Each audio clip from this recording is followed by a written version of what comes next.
Well, Colonel Collins, thank you for that very, very nice introduction to the class of 23. I am very, very happy to be here. Actually happy to be alive at my age, tell you the truth. And I am very, very grateful for this honor. It's wonderful to come back to the War College, to see the class, hear the messages that have been shared, and to share a few notes of my own. I'd like to first thank and acknowledge my wife, Donna, who's here. My wife of 51 years, by the way. Now, I have to tell you a little story. Last year, we live at the beach in Fenwick Island. We celebrated our 50th wedding anniversary. 3 weeks later, I turned 80, and this is going to impress you, I know.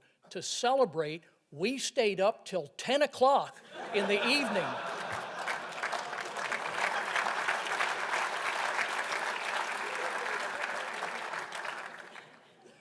Okay, Donna didn't make it, actually.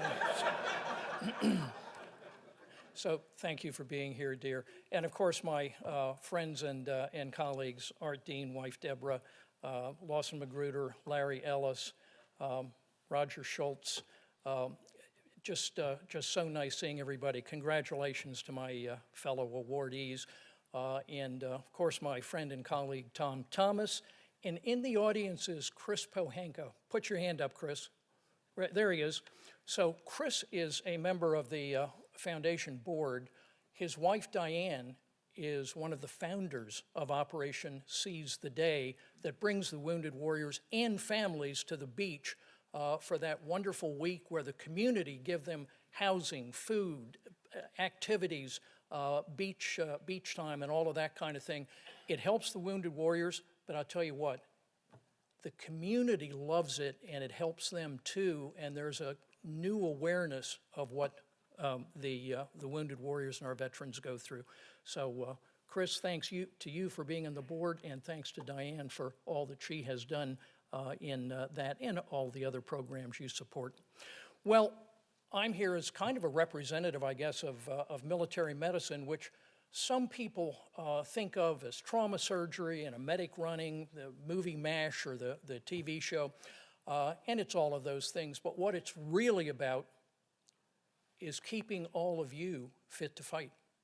It's a big preventive medicine organization that through immunizations, physical training, the yearly physical, taking care of all of your ailments, keeps you ready for training or for battle. That's what it's really about. Now, military medicine, for all of you on active duty, kind of mandates those sorts of things, and we have a weight control program. I don't see very many people that are overweight. In fact, I don't see any that are overweight in the audience because you can't. But then you retire. And let's talk about that a little bit. When you retire, many, many years from now, you will advance in age. That's kind of inevitable.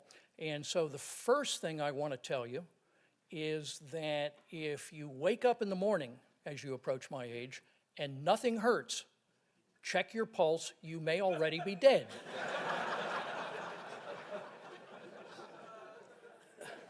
The second thing is, pick your parents wisely. Well, that's not going to happen. That ship has sailed. You are who you are. We are all captives of our genes. But what I want to share with you are 10 factors of longevity, factors that influence how long you live, yes, but it really is in reducing, not eliminating, reducing risk of premature death. Because you all want to enjoy those retirement years and have time to spend with your family and your colleagues and all of that sort of thing.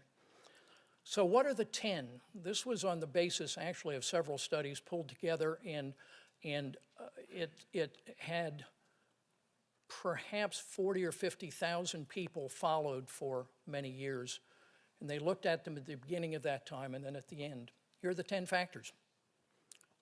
Number 10. So this is the least predictive, the least powerful, but it's still a factor. Clean air. Makes you think, who approved burn pits? Could anybody answer that for me? Listen, I was point person for Gulf War illness, and I know the exposures that everybody in Gulf War, the first Gulf War went through. Burn pits? I can't believe it. Anyway, that's factor number 10. Don't live in a polluted place. Factor number 9, check your blood pressure. If you have high blood pressure, get it treated. Take your medicine. Very, very important. It's powerful, but not the most powerful. Number 8, weight. Weight. Don't gain weight. A little bit, little cheesecake, that's okay, but want to be careful here. And how do you maintain weight? Well, it's pretty much diet. So it's low carb, lots of green leafy vegetables, that's good stuff. Now, you can cheat occasionally. Listen, I grew up in the Pennsylvania Dutch country, just above Lancaster, so my last meal is going to be Good's potato chips and Baum's sweet bologna. Not saying you should eat that every day, but sure, you can occasionally. But low carb, don't gain weight, that's becoming a little bit more powerful. Next one is exercise. Well, no kidding. We're all used to exercising. That's part of the why you hurt when you get up in the morning. But that's okay. You have to exercise. Don't overdo it. I don't recommend running marathons, things like that. Some of you may do that. That's fine. The older you get, I've stopped running years ago. I'm into hiking, so I hike. It's kind of low impact, go long distances, get your heart rate up. It's cardiovascular. I would also recommend you do a little strength training, but keep exercising. Don't stop it because you don't have to. Very, very, very important. The next one is if you have a cardiac event, do your rehab. Now, hopefully that won't happen, but that was actually a powerful predictor of longevity. If you have the heart attack or something like that, do your rehabilitation. Critical. Next one I found fascinating. It's flu vaccine. Flu vaccine, getting your shot, was a more powerful predictor of longevity than exercise, believe it or not. I'm not saying you shouldn't exercise and go ahead and get your flu shot, that's okay. No. But do get your flu shot. We tend to forget or ignore those kinds of things once we don't have to do it. Very easy, you go down to the drugstore, they just give it to you. And of course, Omicron, the COVID vaccines, all the rest of it. By the way, when you hit 50, get a shingles vaccine. Shingles won't kill you, it hurts. And the vaccine prevents it from hurting. You can still get it, but you're much less likely and it won't be as severe. Next one, smoking. Don't. Okay? Tobacco in any form is bad for you, so don't smoke, vape. Is that tobacco? No, it's not. It's just nicotine. Don't chew or anything like that. Okay, an embarrassing admission. I quit cigarettes in Vietnam. I haven't smoked since 1968, except for the occasional cigar. Now, I know I shouldn't, but every once in a while, smoking is bad for you, but the occasional cigar is good chaplain for the soul. It really is. So a little moderation in all of this kind of thing. Drinking. I can't exactly say don't. Actually, I should. Alcohol is harmful in almost any amount. It has some beneficial effects of kind of calming anxiety, and it raises the good cholesterol. That's an excuse. Look, I enjoy a cocktail or a beer, so if you do it, and that's okay, do it moderately. The problem that we have with alcohol is many people have a glass of wine and that becomes 2 or 3, or a beer and that becomes 2 or 3, and then you have a scotch after it, et cetera. I just know this from a friend, trust me. No other idea. Well, anyway, alcohol in moderation. The next two I found fascinating, and it actually links in with what the former speakers, my colleagues, have said. Number 2, as far as a predictor of longevity, is very powerful, and it's family and friend relationships. It's staying close to family. And listen, as we get older, families tend to disperse, and so you're there, and so you rely on friends. And then we lose our work friends and our wife's work, husbands. So make your own friends be part of a group that meet regularly. And when I say close relationships, I'm talking about the kind of person who would drive you to the hospital, pick up a prescription for you, take you somewhere that you need to go, that you can count on. And you need to have those kinds of friends, and please do not ignore that. Look, most military, about 70%, are introverts, and it's hard for them, I'm an extrovert, so I don't know.